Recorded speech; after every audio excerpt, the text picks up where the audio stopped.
If you're looking to stay warm or make a gift for someone for Christmas, I've got a great, simple idea for you. So you're going to want to start off with some fleece. Now this is for kids, so 1.5 yard by 1.5 yard is the measurements I'm going off of.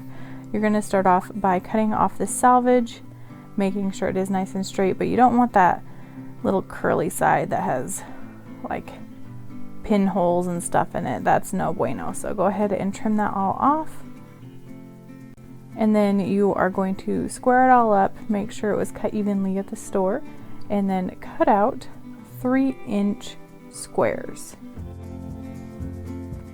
Once you have your corners cut out and everything is even, you are going to fold over each of the 4 edges to 1.5 inches and pin it just like so. And then you will sew. This is the only sewing that you have to do, which you're just going to do a zigzag stitch there to secure it in place. And then you're going to take some scissors and snip it about 1/2 inch evenly, and you don't want to go all the way to the stitch. Obviously you don't want to break that, but give it a good even snip all the way around and you'll end up with some fringe like this.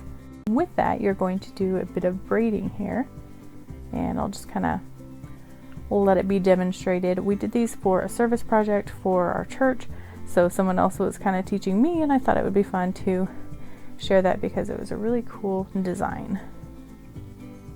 So you're going to take the loop, put it over the one to the left, and then you take that one over to the one to the left and all the way around.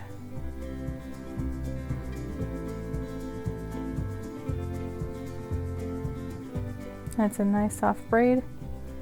Goes all the way around until the very end, at which point you'll just take a needle and thread and stitch it down into place. So I would love to know what you guys think. Was this a fun project? Would you do something like this? Even though it is sewing, which is intimidating for a lot of people, it's a really easy stitch option, and I think it looks a lot better than other no-sew felt blanket projects that I've seen before. So anyway, just thought I would share the idea. Let me know if you like that with that thumbs up. Love for you to subscribe, and I hope you have a great day.